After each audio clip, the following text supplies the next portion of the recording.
আমরা আসলে এখন যদি আল্লাহর রহমত পেতে চাই এবং আমাদের জীবনটাকে আল্লাহ পাকের আনুগত্যে, দাসত্বে, অহংকার মুক্তভাবে তওবা ইস্তেগফারের মধ্য দিয়ে কাটাতে চাই, তাহলে আসলে কি কি পয়েন্টস আমাদের কাজ করা দরকার, জাস্ট পয়েন্টসগুলো বলছি। 1 নম্বর হচ্ছে জ্ঞান অর্জন করতে হবে। যে জ্ঞান আল্লাহ পাক আদম আলাইহিস সালামকে শিখিয়েছেন, ওই জ্ঞান চর্চা যদি আমরা বাড়াই, কোরআন সুন্নাহ ওহির জ্ঞানের চর্চা যদি আপনারা বাড়াই, ইনশাআল্লাহ, ঠিক আছে, লাগবে না 15 মিনিট, আমি 5 মিনিট শেষ করছি। ওহির জ্ঞানের চর্চা যদি আমরা বাড়িয়ে দেই, দেখবেন ইনশাআল্লাহ আল্লাহ পাক আপনার সম্মান, আপনার রিজিক, আপনার প্রতি করুণা, দয়া, মায়া, মহব্বত সব বাড়িয়ে দেবেন ইনশাআল্লাহ। এটা প্রথম পয়েন্ট। প্রিয় ভাইয়েরা, যারা আজকের লেকচার শুনছেন বা যারা পরবর্তীতে অনলাইনে শুনবেন, ওহির জ্ঞানের চর্চা। আমি বলছি না আপনি ডাক্তার হবেন না, ইঞ্জিনিয়ার হবেন না, জেনারেল লাইনে পড়বেন না, এই কথা আমি বলতে যাবো না কখনো। কারণ আমি জানি, আর কেউ বলুক না বলুক, অ্যাটলিস্ট আমি জানি এই ওয়ার্ল্ডকে ডিল করতে হলে বর্তমান এইসব আধুনিক জ্ঞানের কোনো বিকল্প নাই। কিন্তু এই জ্ঞানটার সাথে কোরআন সুন্নাহর জ্ঞান থাকতেই হবে। যখন এই দুইটা জ্ঞান একত্রিত হবে, ইনশাল্লাহ এই জাতিকে ঠেকানোর কেউ থাকবে না ইনশাল্লাহ। এই সহজ সরল কথাটা আমরা বোঝাতে ব্যর্থ হচ্ছি, অথবা কিছু মানুষ ইন্টেনশনালি এটাকে ঘুরিয়ে ফিরে উল্টা ব্যাখ্যা করছে। আর হ্যাঁ, এটা স্বীকার করছি, কিছু মানুষ আছে, কিছু ব্যাকডেটেড থিঙ্কিংস আছে আমাদের মধ্যে, যে আমরা আধুনিক শিক্ষাটাকে অনেক সময় গুরুত্ব দিচ্ছি না। এটা ঠিক নয়, এটা আমার মত। পরিবেশ বজায় রেখে, ইসলামী পরিবেশ বজায় রেখে আধুনিক শিক্ষায় শিক্ষিত হতে কোনো সমস্যা আছে? আর আধুনিক এই শিক্ষাগুলো অনইসলামিক শিক্ষা নয়। আপনি যে কোনো এডুকেশনের বেসে যান, ম্যাথামেটিক্সে যাবেন, অ্যালজেব্রায় যাবেন, আপনি কেমিস্ট্রিতে যাবেন, ফিজিক্সে যাবেন, বায়োকেমিস্ট্রি যাবেন, জ্যোতির্বিজ্ঞানে যাবেন, মেডিকেল সায়েন্স, প্রত্যেকটাতে দেখেন মুসলিমদেরকে খুঁজে পাবেন আপনি। প্রত্যেকটা গোড়াপত্তন গিয়ে আপনি দেখবেন মুসলিমদের হাতেই হয়েছে।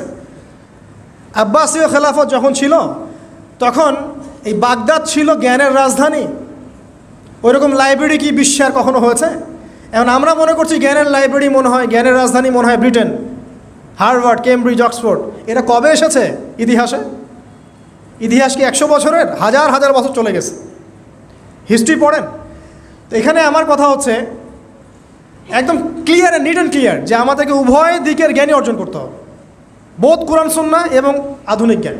এই দুটো জ্ঞান যখন আপনি একত্রিত করবেন, ইনশাআল্লাহ দেখবেন আল্লাহ চাইতো কোরআন এবং সুন্নাহকে হাতে নিয়ে এই বিশ্বের চ্যালেঞ্জগুলোকে ফেস করা যাবে ইনশাআল্লাহ। আল্লাহ পাক তৌফিক দান করুন, আমিন। প্রথম যেটা বিষয়, আল্লাহ পাকের রহমত পেতে হলে আল্লাহর ওহীভিত্তিক জ্ঞানের চর্চা বাড়াতে হবে। এই জ্ঞানের চর্চা বাড়ালে ব্যক্তি, পরিবার, সমাজ, রাষ্ট্র সবাইকে আল্লাহ পাক সম্মানিত করবে ইনশাআল্লাহ তাআলা। আল্লাহ পাক রহম করবেন, ক্ষমা করবেন, ইনশাআল্লাহ দুনিয়াতেও সফল করবেন, পরকালেও জান্নাত দেবে ইনশাআল্লাহ তাআলা। আর আমরা তো দেখলাম আল্লাহ পাকে জান্নাত দেওয়ার জন্য একটা ঘটনা যথেষ্ট। একটা কুকুরকে পানি পান করিয়েছে, একবার খালি বলেছে আল্লাহ তোমার ভয়ে কাজ করেছি, বাস। আবার জাহান্নামে যাওয়ার জন্য একটা ঘটনা এনাফ, খালি বলেছে যে আল্লাহ তোকে মাফ করবে না, বাস জাহান্নাম। আল্লাহ পাক জানেন এন্ড অফ দ্য ডে কে জান্নাতে যাবে আর কে জাহান্নামে যাবে। অহংকারের কোনো সুযোগই নাই।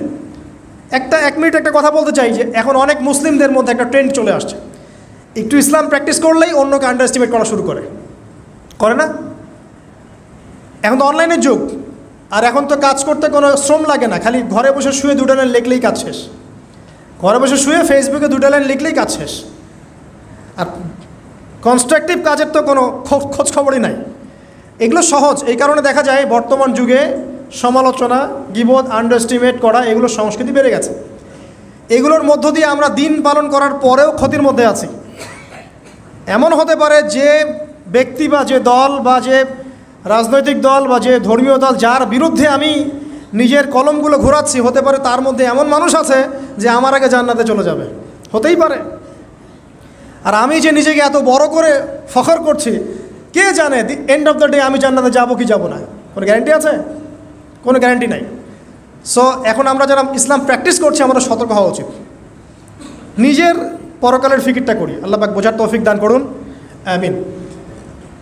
2 নাম্বার যেটা বলবো, যে রাসূলুল্লাহ সাল্লাল্লাহু আলাইহি ওয়াসাল্লামের রেখে যাওয়া যে আদর্শ এবং সুন্নত, এর চর্চা যারা বাড়িয়ে দিবে আল্লাহ পাক রহম করবে ইনশাআল্লাহ। সূরা আলী ইমরানের 31 নম্বর আয়াত পড়ে দেখেন, আল্লাহ পাক নিজে বলছেন, কুল ইন কুনতুম তুহিব্বুনাল্লাহ ফাত্তাবিউনি। হে নবী বলে দিন, তোমরা যদি আল্লাহর রহমত আর ভালোবাসা পেতে চাও, তাহলে আমাকে অনুসরণ করো। আমাকে, যে বা যারাই নবী সাল্লাল্লাহু আলাইহি ওয়াসাল্লামকে অনুসরণ করবে, আল্লাহ তার প্রতি দয়া করবে ইনশাআল্লাহ। শুধু দয়াই না, ইয়াগফির লাকুম যুনুবাকুম, তোমাদের সমস্ত গুনাহ আমি মাফ করে দেব। আল্লাহু গফুর রহিম। সুন্নতের চর্চা বাড়িয়ে দেই।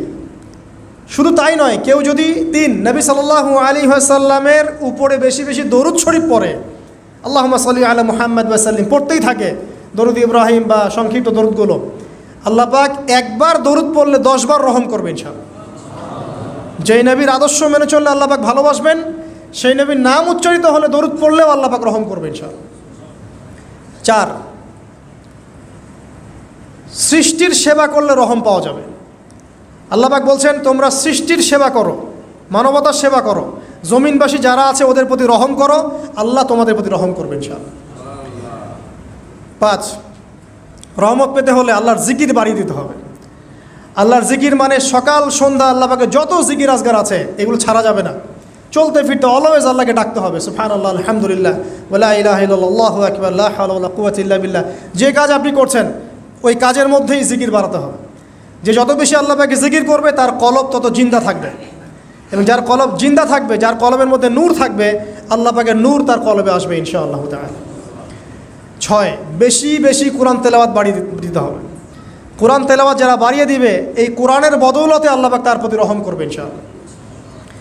আরও বলবো 7 নাম্বার, যে সলাত এর কোনো বিকল্প নাই। নবী সাল্লাল্লাহু আলাইহি ওয়াসাল্লাম ইন্তেকালের আগ মুহূর্তে বলে যাচ্ছেন, আসসালাত ওয়াসসালাত ওয়া মা মালাকাত আইমানুকুম, নামাজের যত্ন নিও, নামাজের যত্ন নিও, আর তোমাদের অধীনস্থ যারা আছে ওদের ব্যাপারে খেয়াল রেখো। নামাজ নাই ইসলাম নাই, নামাজ আছে তো ইসলাম আছে। তো নামাজের তাবেদারি যারা করে 5 ওয়াক্ত নামাজ ঠিকঠাক মতো করবে, ইনশাআল্লাহ অবশ্যই আল্লাহ পাক তাদের প্রতি রহম করবেন ইনশাআল্লাহ। আরও বলতে চাই তাহাজ্জুদের কথা।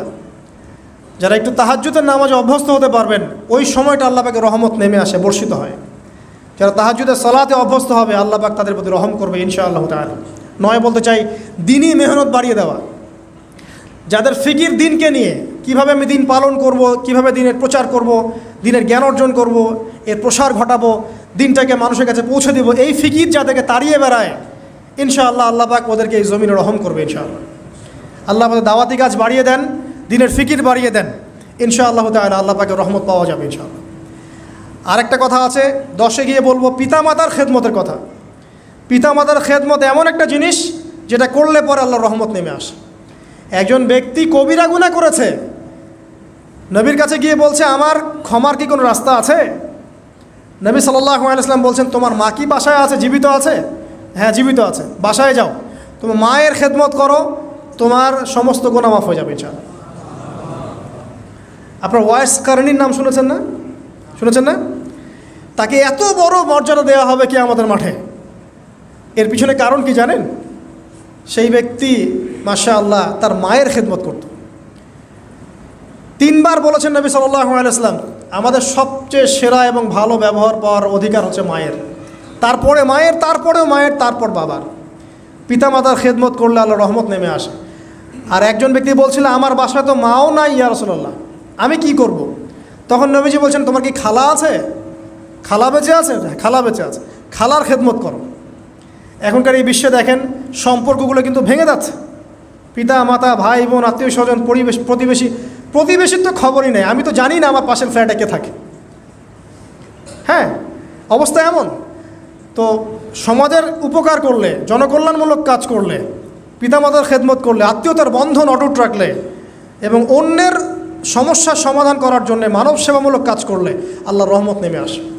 আজকে আমি 10টা বলেছি, ছাড়া আরও অনেক কাজ আছে যেগুলো নিয়মিত করতে থাকলে আল্লাহ রাব্বুল আলামিনের রহমত নেমে আসে। মোটা দাগে জ্ঞান অর্জন, মোটা দাগে নবী সাল্লাল্লাহু আলাইহি ওয়াসাল্লামের সুন্নাহ অনুসরণ, আল্লাহর ওহীর জ্ঞানের প্রচার প্রসার ঘটানো, দিনকে নিয়ে ভাবা, দিনের ফিকির করা, কোরআন তেলাওয়াত বাড়ানো, জিকির বাড়ানো, বেশি বেশি ইস্তেগফার করা, তওবা করা, বেশি বেশি ইস্তেগফার করা, আল্লাহর কাছে দোয়া করা, নামাজ তাহাজ্জুদ বাড়িয়ে দেয়া, আত্মীয়তার সম্পর্কগুলো বজায় রাখা, ঠিক আছে, আল্লাহ পাকের জমিনে দিনের প্রচার প্রসারের চেষ্টা করা, এবং সর্বোপরি ঈমান, ইসলাম এবং তাকওয়া বজায় রেখে যারা চলবে ইনশাআল্লাহ, আল্লাহ পাক এই দুনিয়াতেও তাদের প্রতি রহম করবেন ইনশাআল্লাহ, পরকালেও তাদের প্রতি রহম করবে ইনশাআল্লাহু আযজা ওয়া জাল।